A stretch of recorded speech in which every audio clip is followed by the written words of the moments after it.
Assalamualaikum warahmatullahi wabarakatuh. Di pertemuan kedua, kita akan belajar tentang uji hipotesis deskriptif atau yang satu sampel ya, itu. Khususnya untuk yang uji binomial. Oke.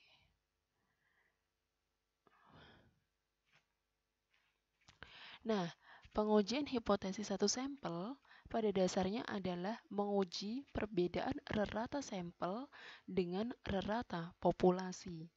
Pada pengujian hipotesis satu sampel dengan asumsi populasi berdistribusi normal dan data paling tidak berskala interval, berarti interval rasio, ya kan? Nah, itu dapat digunakan uji T, uji Z itu. Nah, tetapi seringkali data yang digunakan untuk menguji perbedaan rata sampel dengan rata populasi itu tidak berdistribusi normal dan skala yang digunakan itu bukan interval ataupun rasio, tetapi berskala nominal atau ordinal.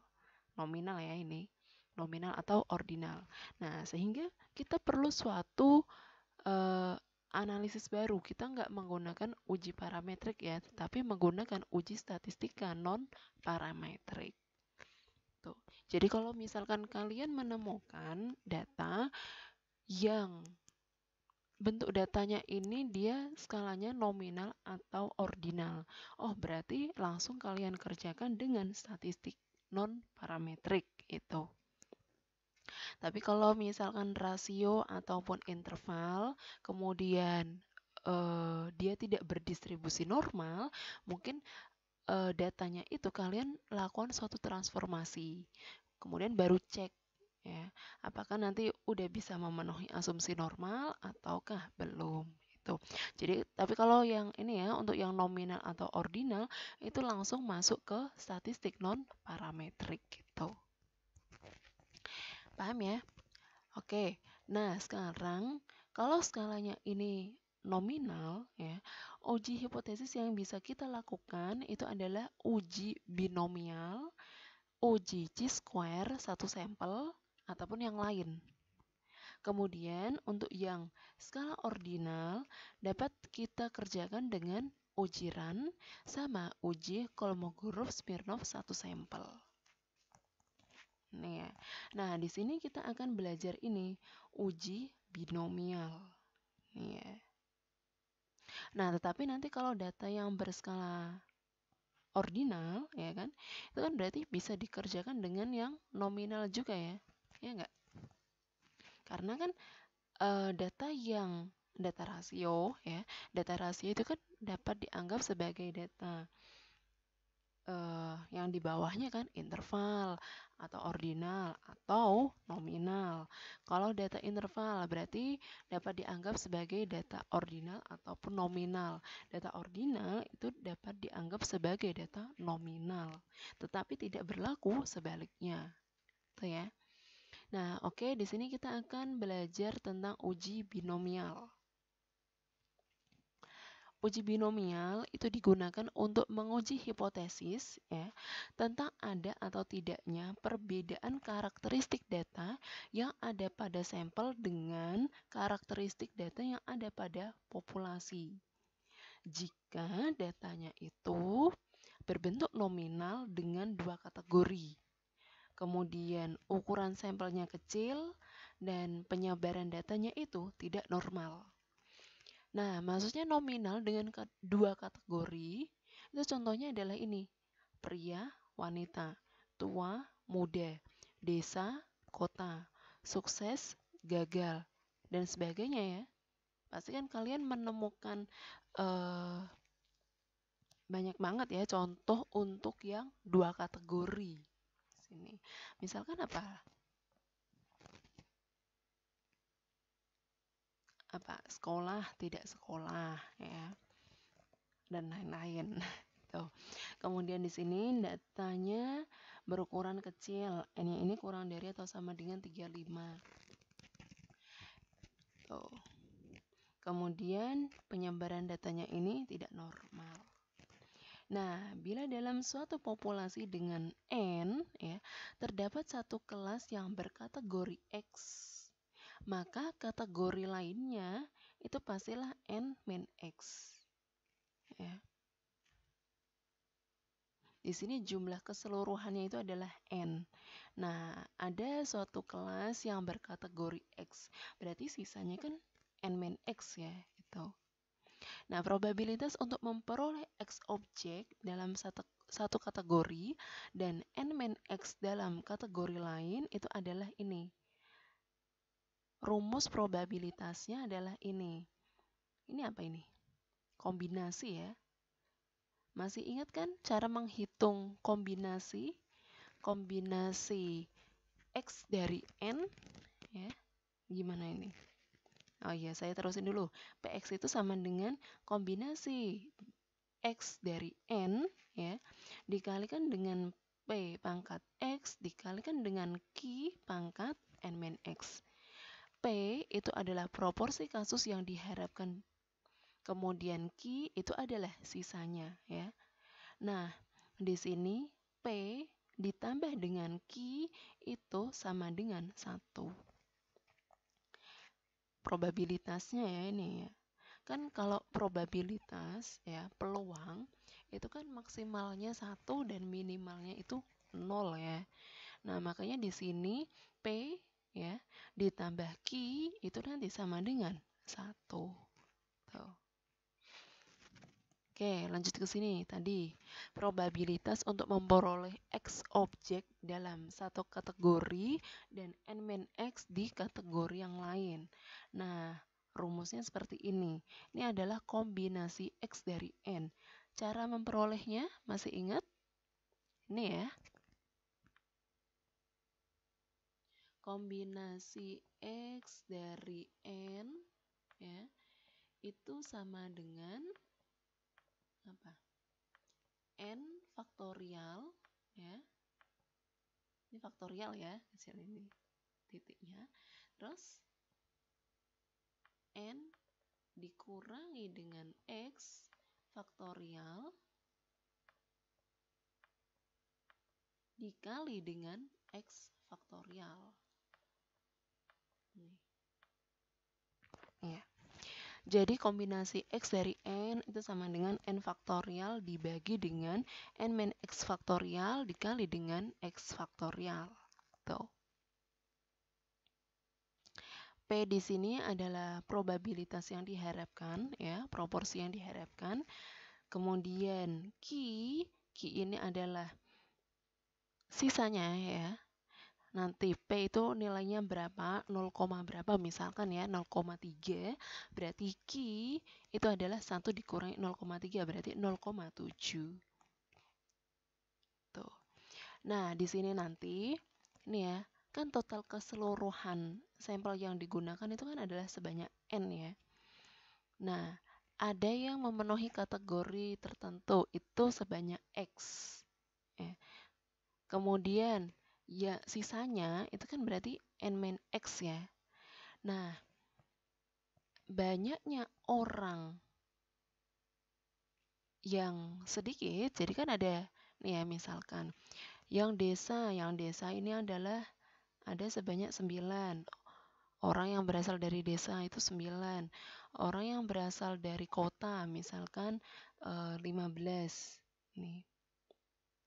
N besarnya ya, N-nya kan berarti sama dengan berapa? 24 ya. Nah, 24 itu nanti terdiri atas X dengan N min X. Yang kalian jadikan X itu adalah yang memiliki frekuensi terkecil. Jadi, X-nya itu 9 dan N min X-nya itu 15. Tuh. Paham ya? Oke, lanjut. Nah, di sini langkah-langkah dalam uji hipotesis binomial. Yang pertama, rumuskan H0 dan H alternatifnya. Nah, di sini pun nanti ada satu arah, dua arah ya. Tuh, masih ingat kan yang satu arah itu yang bagaimana, dua arah yang bagaimana? Kalau dua arah itu kan yang hipotesis nol dan hipotesis alternatifnya itu yang sama dengan tidak sama dengan ya. Ada perbedaan dan tidak ada perbedaan. Kalau H0 ini yang P sama dengan Q berarti kan tidak ada perbedaan, sama dengan. Kalau di sini yang H alternatifnya berarti terdapat perbedaan. Sama atau tidak sama? Nah, berarti termasuk dua arah. Gitu. Ada perbedaan, tidak ada perbedaan, dua arah. Itu ya contohnya, kalimat-kalimatnya. Nah, kemudian langkah yang kedua adalah taraf signifikansi alfanya. Biasanya diperoleh dari soalnya. Tuh. Kemudian nilai statistik hitungnya ya, kita menggunakan fungsi distributif kumulatif ya. Di sini diformulasikan sigma dari PI, di mana I-nya ini mulai dari 0 sampai dengan X. Tadi X itu apa? Frekuensi terkecilnya ya dari pembagian N-nya ini. Gitu. Kan? Di dalam N ini nanti kita pecah jadi dua, yaitu X dan N-X. Gitu. Tapi nggak mesti sama besar. Ya, tuh.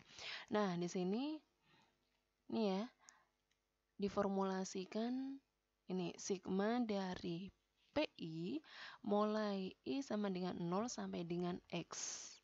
Nah, PI ini kalian kan udah punya rumusnya ya, yaitu ini. Tuh. Berarti sigma dari ini dengan X-nya ini nanti dia jalan ya. Tadi kan I-nya dari berapa? Dari 0 sampai dengan X. Jadi ini nanti jalan ya, yang ada I-nya ini. Tuh. Nah, selanjutnya adalah kriteria pengujiannya. Di sini dia dua arah ya. Berarti tolak H0-nya itu jika dua kali probabilitas binomial. Probabilitas binomial ini adalah probabilitas binomial hitungnya kalian yang diperoleh dari ini. Tuh. Nah, ini adalah probabilitas binomial hitungnya kalian. Nah, tolak H0 jika dua kali dari perhitungan ini itu kurang dari binomial tabel. Nanti ada juga tabel distributif kumulatif binomialnya gitu. Nah, atau dengan kata lain, ini tolak H0 itu jika 2P kurang dari alfa. P-nya diperoleh dari ini. Gitu. Ya. Nah, selanjutnya gagal tolak H0 jika apa? Dua kali probabilitas binomial ya dari ini itu lebih dari atau sama dengan binomial tabel. Tuh. Atau 2P lebih dari atau sama dengan alfa. Nah, yang terakhir tetap kesimpulan ya. Gitu. Aman? Bisa ya?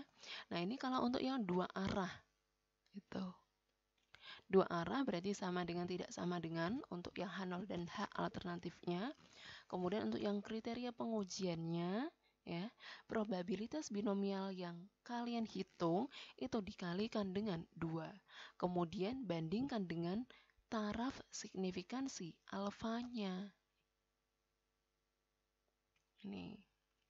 Nah, selanjutnya nanti bagaimana untuk yang hipotesis binomial satu arah? Ini. H0 dan H alternatifnya. H0-nya adalah P sama dengan Q, H alternatifnya P lebih dari Q. Ya. Di sini maksudnya adalah dia tidak ada perbedaan. Tuh. Kalau ini berarti proporsi P itu lebih besar dari Q. Kemudian yang kedua adalah tentukan taraf signifikansi alfa. Kemudian nilai statistik hitung sama ya. Yang membedakan adalah kriteria pengujiannya ya. Perumusan H0 dan H alternatif juga kriteria pengujian. Nah, tolak H0-nya itu jika apa? P hitungnya kalian ya, ini tuh kurang dari alfa. Kemudian gagal tolahan 0 itu jika P lebih dari atau sama dengan alfa. Jadi nanti di kriteria pengujian, bedanya antara dua arah dengan satu arah itu, kalau untuk yang dua arah dikalikan dengan 2. Ini. Kalau ini kalikan 1 ya. Nah, selanjutnya adalah simpulan. Kembalikan lagi ke soal. Ya. Apa sih yang ingin diujikan? Kembalikan ke sana. Tuh. Nah, contohnya di sini. Suatu perusahaan otomotif itu memproduksi 2 jenis mobil ya, yang berbahan bakar bensin dan solar. Perusahaan otomotif itu memproduksi mobil berbahan bakar bensin dan berbahan bakar solar. Selanjutnya, perusahaan itu ingin mengetahui apakah masyarakat itu lebih senang mobil berbahan bakar bensin atau lebih senang yang mobil berbahan bakar solar. Berdasarkan 24 anggota sampel ya, dipilih secara random, itu ternyata menghasilkan 14 orang itu memilih mobil berbahan bakar bensin. Dan sisanya yaitu 10 orang itu memilih mobil berbahan bakar solar. Tuh. Misalkan di sini taraf signifikansinya adalah 5%. Kalau kalian lihat di sini ya. Ini kan kita ambil banyaknya sampel adalah 24 ya. Nah, dari 24 ini 14 orang itu milih yang bensin, 10 orang itu milih yang solar. Gitu. Nah, apakah perbedaan ini ya, 14 dengan 10 itu menyebabkan suatu perbedaan yang signifikan terhadap populasinya? Ataukah dianggap ya, ini dengan ini itu perbedaannya itu tidak signifikan sehingga seperti tidak ada perbedaan, ya sama semua ya. Antara proporsi mobil berbahan bakar bensin dengan mobil berbahan bakar solar gitu. Maka muncullah pertanyaan ini, bagaimana kecenderungan masyarakat dalam memilih mobil ya? Ada bedanya nggak sih gitu antara ini ya, kesukaan seseorang ya dalam mobil ya di sini itu berbahan bakar bensin atau yang solar. Apakah masyarakat cenderung memilih mobil keluarga yang berbahan bakar bensin atau solar?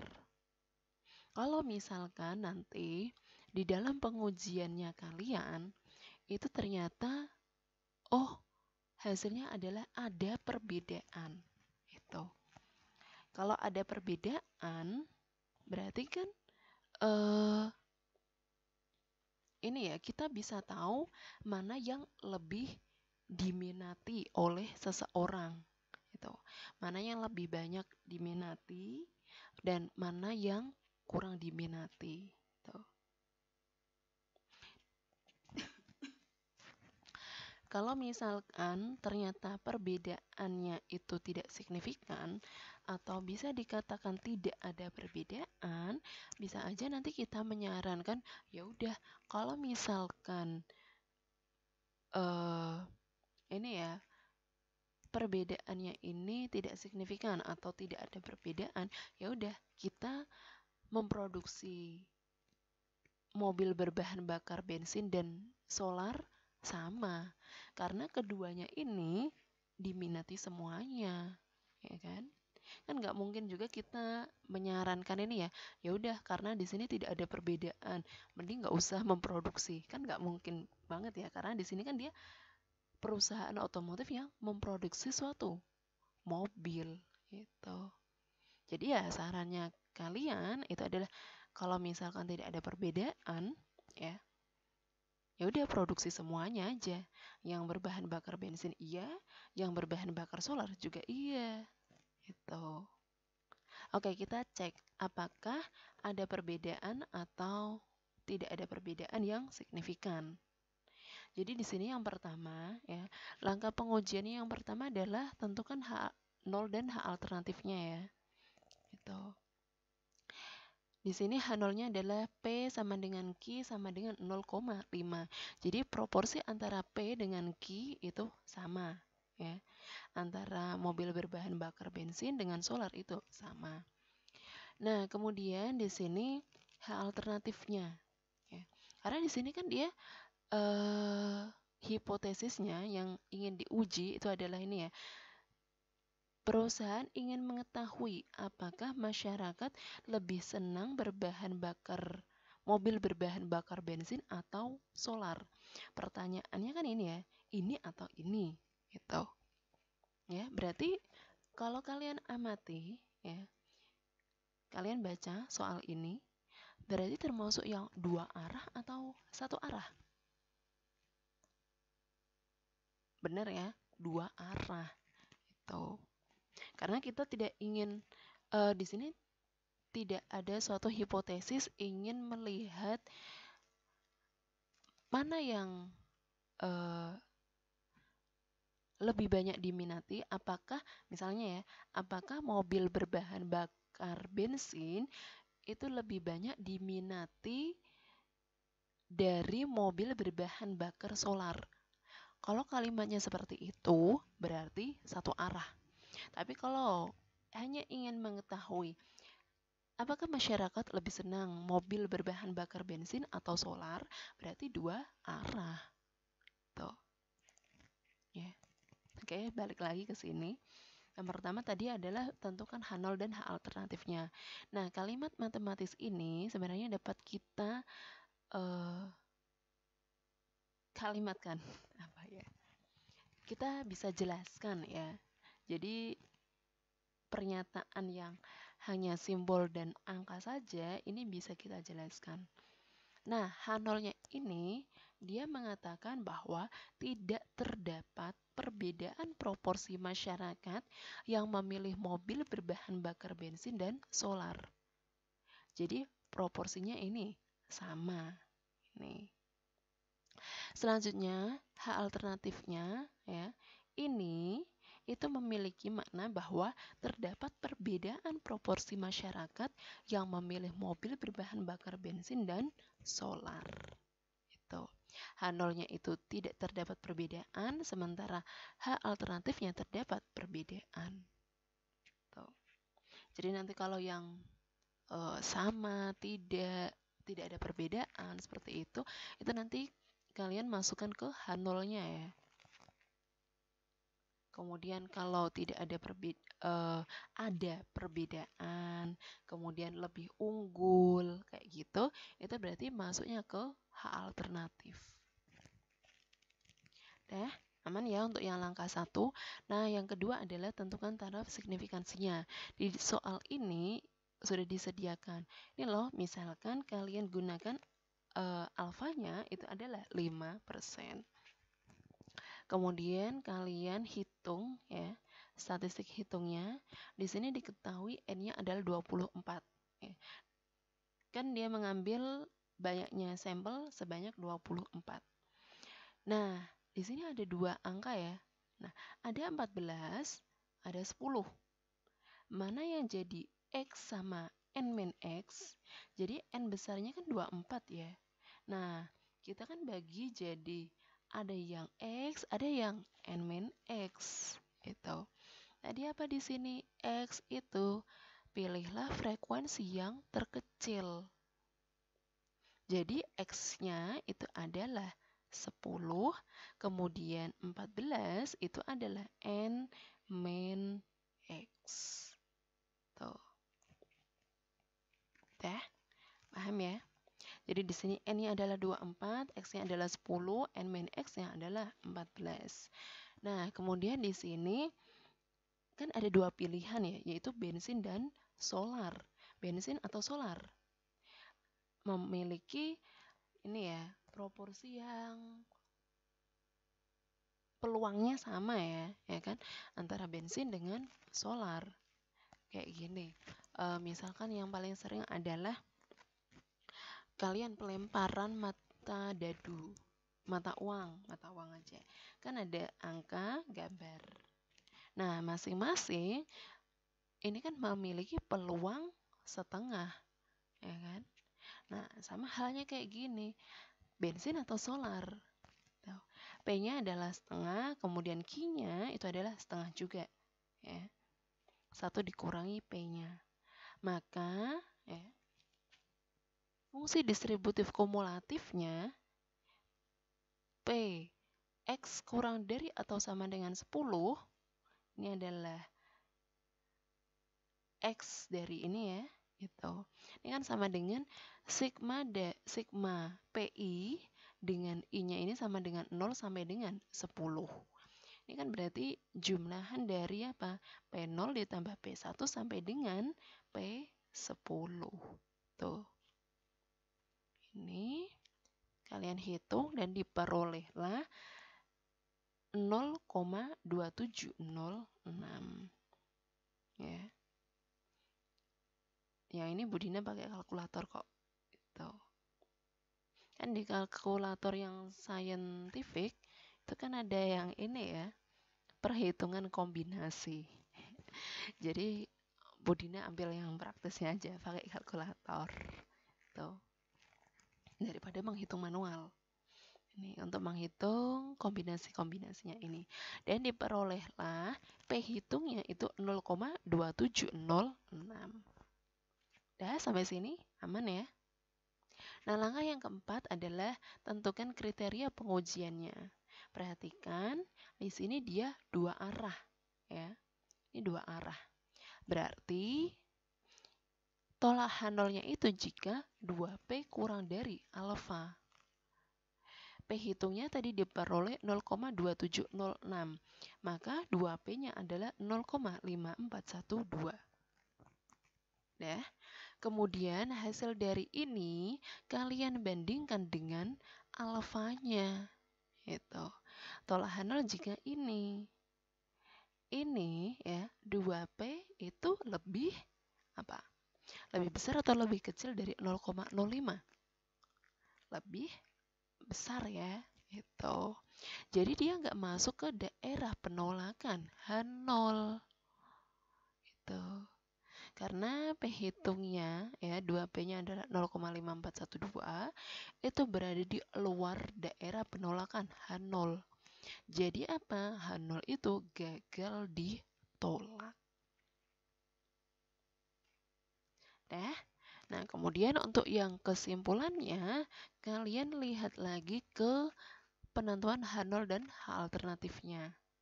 Nah, di sini kan dari kriteria pengujiannya itu memberikan hasil bahwa H0-nya ini gagal ditolak.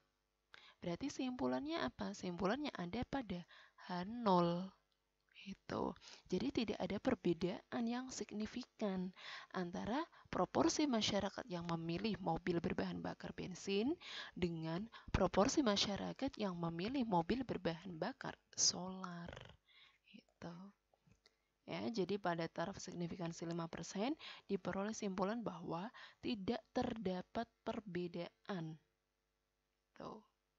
Tidak terdapat perbedaan proporsi masyarakat yang memilih mobil berbahan bakar bensin dan solar. Sampai sini aman ya? Nah, berdasarkan simpulan di atas, berarti ada kecenderungan yang sama di masyarakat dalam memilih mobil berbahan bakar bensin atau solar. Sehingga, nah, di sini kan kita dapat memberikan saran, yaitu apa? Supaya kedua jenis mobil itu diproduksi dalam jumlah yang sama. Tuh. Seperti yang Budina tadi jelaskan ya. Sarannya jangan enggak memproduksi ya. Gitu. Dah ini tetap memproduksi dengan jumlah mobil berbahan bakar bensin ataupun solar ini dibuat sama ya. Tuh. Nah, selain menggunakan perhitungan manual, jadi di sini kalian menggunakan perhitungan manual kan? Nah, menghitung fungsi distributif kumulatif itu dapat dikerjakan dengan melihat tabel binomial. Ya. Itu dengan N sama dengan 24 dan X sama dengan 10, maka diperolehlah fungsi distributif kumulatif itu adalah 0,271. Tuh ya. Nah, ternyata ada tabel binomialnya. Jadi kalian cukup melihat ke tabel, nggak perlu apa menghitung ini. Kombinasi dari ini masing-masing itu berapa. Ya, nggak perlu. Jadi kalian bisa langsung cek ke tabel binomialnya. Tabel distributif kumulatif binomial. Oke, udah. Nah, ini loh cara melihatnya. Cara membacanya seperti ini. R-nya di sini kan 24 ya. Kita cek apakah nanti ya probabilitasnya ya, peluangnya di sini fungsi distributif kumulatifnya itu adalah 0,271. Kita cek N-nya yang 24. Oh, ini di slide ini nggak ada ya. Slide selanjutnya, nah di sini ya. N24 ini. Nah, yang atasnya ini adalah besarnya X. X-nya tadi berapa? X-nya adalah 10 ya di sini. X-nya 10 dengan N24. Kayak ini. Ini ya. Nah, 10, 10. Nah, ini. Tuh, sama ya, 271. Oh ya, kalian di sini ini kalian tambahin 0, ya. Jadi, kalau misalkan N-nya itu 4, X-nya itu 0, berarti nilai fungsi kumulatif distributifnya ya, fungsi distributif kumulatifnya itu adalah 0,062. Yang lainnya pun sama. Jadi kalau misalkan N-nya itu 15, sementara X-nya itu 6, berarti fungsi distributif kumulatifnya itu adalah 0,304. Tuh. Mudah ya membaca tabelnya. Tuh. Nah, ini adalah tutorial SPSS-nya. Jadi kalian wajib praktekkan ya di sana. Bu Dina bingung juga nih cara merekam yang ada di layar tapi yang nggak ribet gitu. Jadi ya sementara ini ya saya screenshotkan dulu. Nah, yang pertama adalah input data. Pastinya input data ya. Kalian buka editor IBM SPSS, kemudian klik variable view. Variable view itu ada di bagian bawahnya sini ya, yang bawah pol yang ada di sini.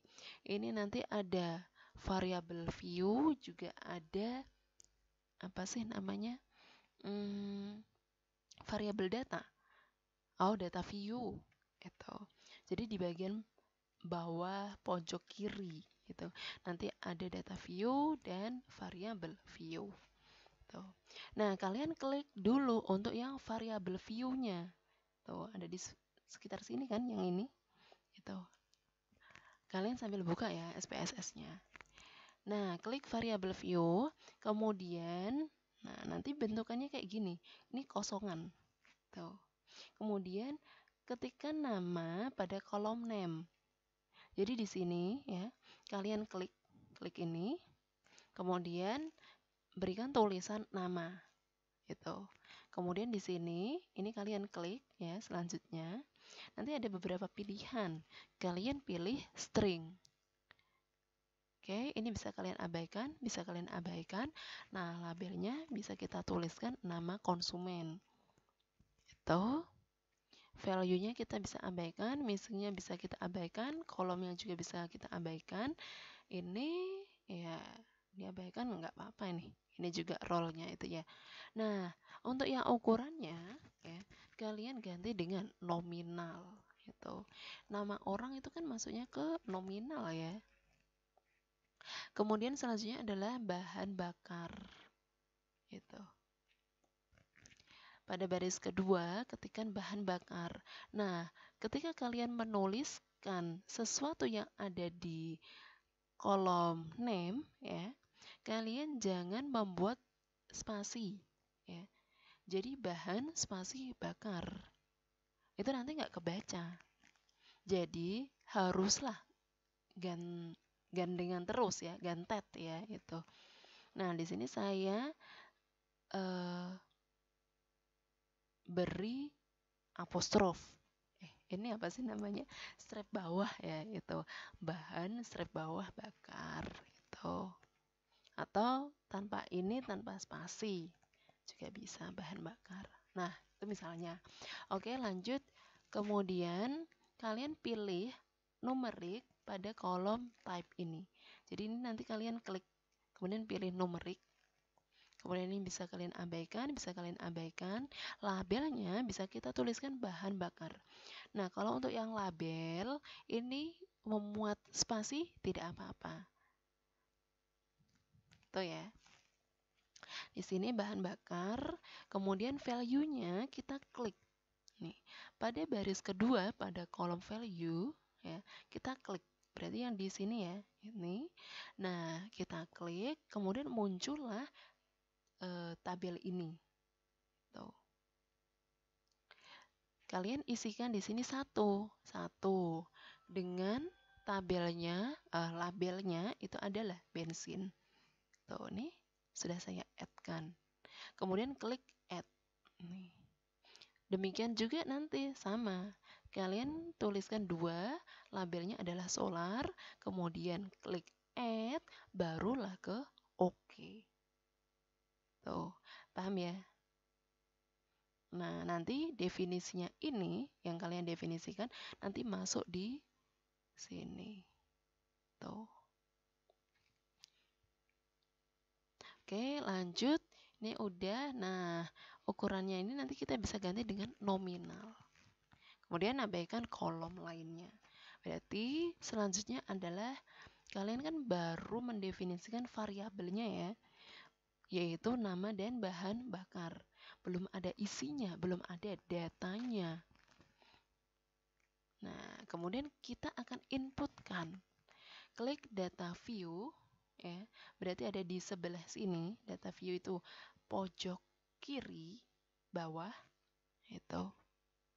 Klik data view, masukkan data hasil observasi atas jenis bahan bakar mobil yang dipakai konsumen. Nah, tadi di sini dulu aja. Berhubung tidak ada data mentahnya, ya, dan tipe datanya ini adalah nominal, maka kita dapat menginput sebarang nama konsumen pada variabel nama dan ketikkan 1 atau 2 untuk variabel bahan bakar. Sesuai pendefinisiannya kalian. Tadi kalian udah definisikan kalau 1 itu menyatakan bensin dan 2 itu untuk solar ya. Tuh. Jadi untuk yang bahan bakar kalian isikan 1 atau 2. 1 itu mencerminkan mobil dengan bahan bakar bensin, kemudian 2 itu menyatakan mobil dengan bahan bakar solar. Gitu. Nah, karena di sini kita tidak diberikan data mentahnya, ya. Misalkan si A itu menggunakan mobil berbahan bakar bensin, B menggunakan ini, C menggunakan ini. Kan nggak ada data mentahnya ya. Kita hanya diberikan soal seperti ini. Itu. Cuman ini. Tidak ada hasil observasi dari 24 orang ini. Secara rincinya. Itu nggak ada, nggak diberi ya. Tuh, lanjut. Nah, karena di sini tidak ditentukan, ya, kita tidak memperoleh data mentah, berarti kita bisa menuliskan 1 di bahan bakarnya ini itu ada sebanyak 14 dan 2 itu ada sebanyak 10. Tuh. Tadi kan ini ya, yang berbahan bakar bensin itu adalah 14 orang dan yang berbahan bakar solar itu ada 10 orang. Jadi secara acak kita bisa tuliskan di sini 1 dan 2 ya. masing-masing, dengan satunya itu adalah sebanyak 14 dan duanya ini ada sebanyak berapa ini? 15. Oh ya, 10 ya, gitu. Nah, kalian di sini berarti baru memasukkan datanya, belum mengolahnya. Nah, sekarang kita olah. Klik analyze ya. Non-parametric test, legasi dialog, kemudian pilihlah binomial secara berturut-turut. Tuh. Nanti diberikan tabel dari uji binomial seperti ini. Nah, selanjutnya nanti di sini, bagian sini, itu muncul bahan bakar. Nah, yang akan kita uji itu kan variabel bahan bakarnya kan. Nah, kita nanti klik ini agar nanti bahan bakarnya itu pindah di sebelah kanan. Tuh. Kemudian kalian perhatikan tes proporsinya ya. Di sini kita isi 0,5. Maksudnya gini. Kalau tadi ya contohnya bahan bakar bensin atau solar sama-sama memiliki peluang setengah kan, gitu. Makanya di sini tes proporsinya ya, kalian tuliskan untuk yang P-nya kan 0,5 ya, gitu. Nah, selanjutnya kalian klik OK. Udah, nanti muncul output. Nah, seperti ini. Tuh. Nih ya, bensin ada 14 orang, solar ada 10 orang, totalnya 24. Nah, kita cek. Benar ya? 24, 14, 10.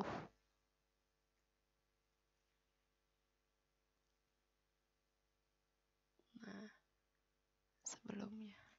Nah, udah ya. Kemudian ini proporsi observasinya. Ya. Terus proporsinya dan diperolehlah x-aksis dari total itu adalah 0,541. Tuh. Nah, nanti di sini pasti 2 ekor ya. Hasil dari SPSS itu pasti 2 ekor. Untuk tes binomialnya. Jadi kalau untuk yang 2 arah ya, hasil perhitungan manualnya kalian kan diperoleh berapa? 2P-nya itu 0,5412. Tuh. Ya. Nah, ini sama kan? 0,541. Tetapi nanti kalau kasusnya itu satu arah, hasil SPSS pada x-aksis total, nah itu harus dibagi menjadi 2 secara manual. Maka akan diperoleh hasil yang sama dengan perhitungan manual. Tuh ya. Jadi nanti kalau kalian untuk yang uji satu arah, loh kok beda ya dengan hasil SPSS ya. Nah, kalian perhatikan di sini yang untuk SPSS hasil P-nya ini itu 2 ekor ya, 2 arah. Jadi kalau mau uji hipotesis yang satu arah, P yang di SPSS ini kalian bagi 2. Tuh. Hasilnya pasti sama kok. Dah, paham ya? Nah, ini adalah contoh 2. Contoh 2 di sini saya berikan untuk yang satu arah. Kepala Polres ingin mengetahui apakah permohonan SIM lebih banyak yang puas ya, lebih banyak yang puas dengan pelayanan SIM daripada yang tidak puas gitu. Jadi di sini hipotesisnya ini. Apakah pemohon SIM itu lebih banyak yang puas daripada yang tidak puas? Tuh. Nah, untuk itu dilakukan survei kepuasan dengan mengambil sampel sebanyak 26 orang. Nah, dari hasil surveinya itu diperoleh 11 orang itu menyatakan puas atas pelayanan SIM dan 15 orang itu merasa tidak puas dengan pelayanan SIM yang diterimanya. Oke, alfanya adalah 5%. Jadi di sini menggunakan satu arah ya. Tuh. Nah, sehingga bisa saya tuliskan seperti ini. H0 itu P ditambah P sama dengan Q sama dengan 0,5. Tuh. H alternatifnya P lebih besar dari Q. Yang diharapkan puas ya. Di sini saya notasikan ke P-nya. Itu ya. Jadi kan di sini hipotesisnya adalah apakah pemohon SIM itu lebih banyak yang puas? Tadi saya notasikan dengan P, puas. Ini lebih banyak daripada apa? Yang tidak puas, berarti P lebih besar dari Q. Tuh. Udah ya. Nah, dengan maknanya ini. Tuh, sama tingkat signifikansinya juga 5%. Nah, statistik hitungnya kalian identifikasi terlebih dahulu dari soalnya. Oh, N-nya itu 26, X-nya 11, N-X 15. P-nya setengah, Q-nya setengah. Berarti kan antara puas dan tidak puas kan? Itu masing-masing memiliki peluang setengah. Makanya di sini P-nya itu setengah dan Q-nya setengah.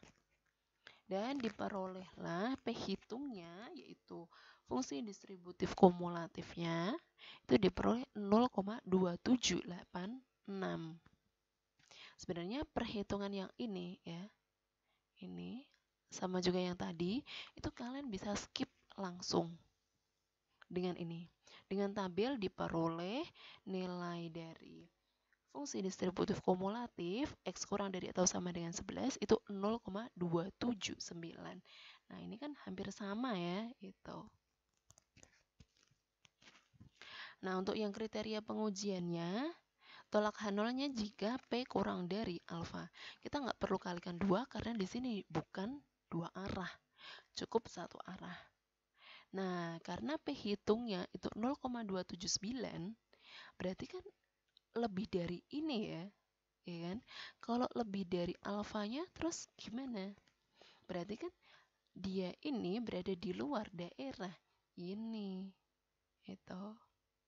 Nah, karena P-nya itu 0,279 berada luar daerah penolakan H0, maka H0-nya itu gagal ditolak.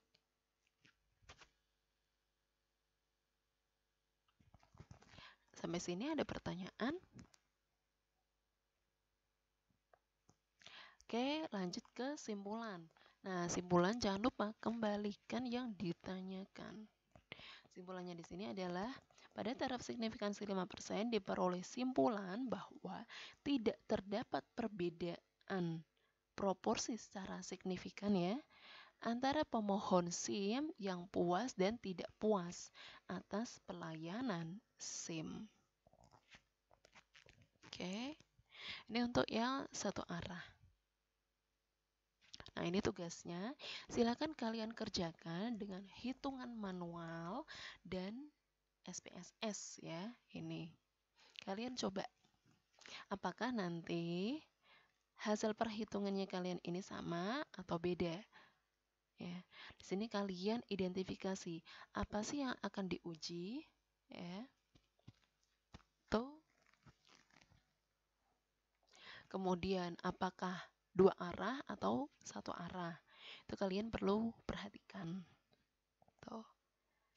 Oke, sampai sini semoga bermanfaat ya. Terima kasih atas perhatiannya. Wassalamualaikum warahmatullahi wabarakatuh.